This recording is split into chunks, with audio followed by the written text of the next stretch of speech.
when people talk about having a growth mindset, that's become such a catchphrase, but they don't really understand what that is. Like, what's a growth mindset? And at least the way we've defined a growth mindset is like, work hard with intention and make mistakes, like push to make mistakes, like, and don't be afraid of those mistakes. And like, if you're not trying to play to the edge of what you can be, then you're not going to grow. And so I think, like, that's what Jenna was talking about. Like, we want to be able to like be free to make those mistakes, and so we can grow. And that's how we become the best we can. And as a coach, when I heard that, like, I was like, that was my favorite moment. Yeah. Because the message I've been trying to say for the last 3 years got at least to this kid, at least this one understood it. So Yeah. And I think Megan understood it on that swing, and that was her point, So anyway. Yeah. And I think coming from a university that prizes academic prowess, performance, however you want to put it, to such a high degree. And like I coach, or I used to coach at Mission San Jose High School, where it's every kid is taking 3 honors classes, 4 AP classes, and I also teach there. And one of the hardest things to teach this specific student population is the appreciation of failure as a necessary ingredient for success. And then that starts with redefining the success, right? It's the process of learning, and without maximizing your intent, like you said, of trying to do something better, you're going to play a safe route, and you're going to have guaranteed results. But then with guaranteed results, there's a ceiling that you can never break through, right? You never get to realize your full potential, which is really the greatest experience. Yeah. And that I had really good. I mean, we had some of the best leadership we had. Like Plummer, who was Player of the Year, was adding stuff to her game every single year, and she would have practices where she, like, Plummer, you got to hit line, like, you got to figure this line shot out. And she'd have practices where she would miss half of her line shots, but she's still going for it because she wanted to grow and she wanted to learn, which was an incredible example. Like, that's an incredible example when here's a Player of the Year that could play it safe and probably be Player of the Year again, but she's going for it and try to add things to her game.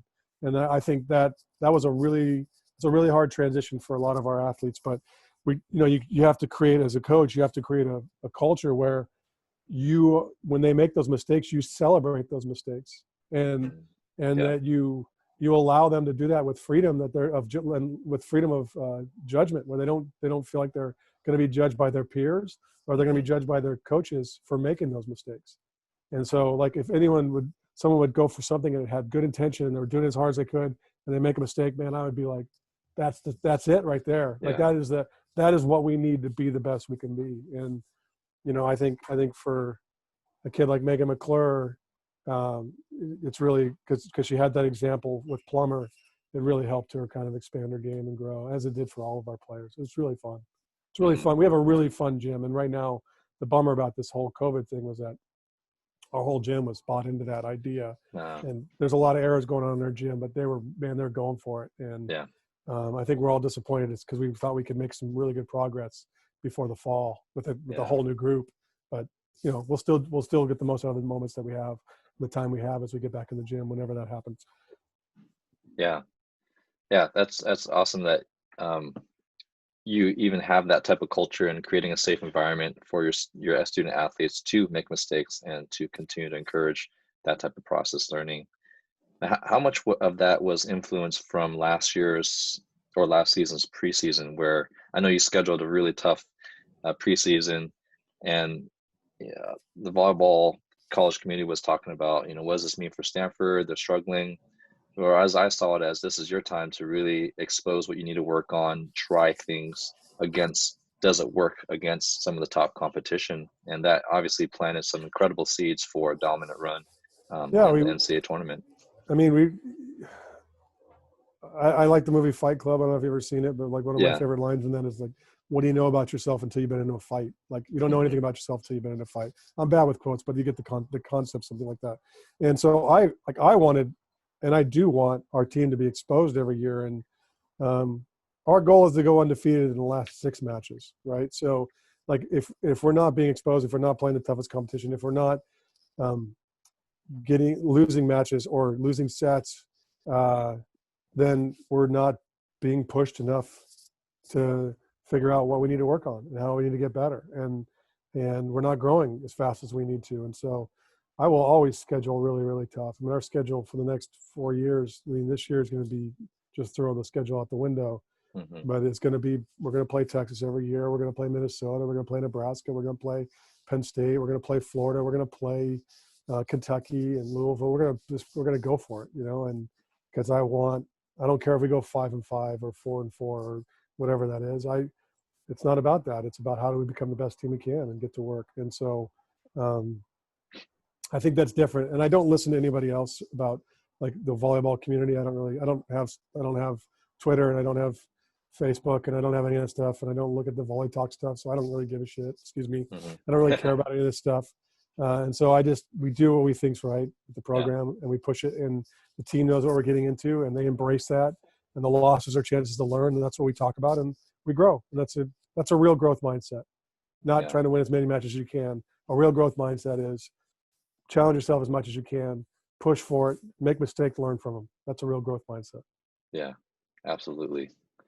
And especially in the Bay Area, this is so many startups coming along, and failure is a kind of part of our DNA. So it's really cool to have that as a surrounding, I guess, global support and mentality where these kids are coming from, and they kind of know that being in the Bay Area, that's just how they do things too. I mean, it is a challenge though to have, like you said, with your guy, like your school. I mean, all of my athletes did the same thing. They could all have gone to your school, right? Like, I mean, they're all have taken the 4 APs the last 2 years of their high school and only honors classes. And it's a challenge. Like, I think that's one of the newest things is like teaching these guys it's okay to fail and to let go and fail. And failure is part of growth, and think back to when you first passed. You were terrible. And you grew from that. It's the same thing. It's just now it's about hitting this shot, or it's about adding this part to your game, or expanding your range as a passer, or expanding your range. So learning a new technique, all that stuff. But there's like Carl had to sell me on things. We have to sell them on that, or I would say educate. Sales not a great term, but educate them about how to manage all of that, because it's hard for them. Yeah. One of my favorite analogies to give whenever I get like a very athletic player that's used to, let's say they're used to arching the back and using all pike for spiking versus rotation and torque, and how they usually say, well, I've already had a lot of success with this way. It's like, well, if you had a little brother or sister and they have to shoot a basketball granny style, underhand, and they want to play in high school, are you going to let them do that? It's like, well, they're going to miss a lot of shots this way because they don't have the strength. But if they want to play at the next level, make hundreds of mistakes this way, and eventually you're going to double your range, right? And your ability to shoot. Right. And I don't know if you've ever had this response in your gym with the AP honors population. One time I was asking one of my athletes, it was game point and it was a good set and she was hitting well and she tipped. And I thought, okay, we lost the game. I had to talk to her. I was like, well, I'm curious, why'd you tip out in that moment? Usually I'm expecting, I was afraid to make a mistake. It was a high pressure. I was like, okay, we can work through that. But being a mission kid at my school, she's like, well, at that time, the set was a little off by a few inches to my left. I thought the percentage of winning the play was by keeping it in and tipping it here. It was just so calculated. The risk was a lot lower here. And if I swung at it, my body was in the right position, my mechanics weren't there, and it's just too calculated. They're way too analytical. Like, a lot of my athletes are very analytical, and I think for us, like, you got to find that's a good superpower, but we got to use it the right way, right? I mean, that when you're in the middle of a play, you don't need to be thinking that much. But yeah, for sure, I've had similar conversations with my guys. Yeah, they're awesome though.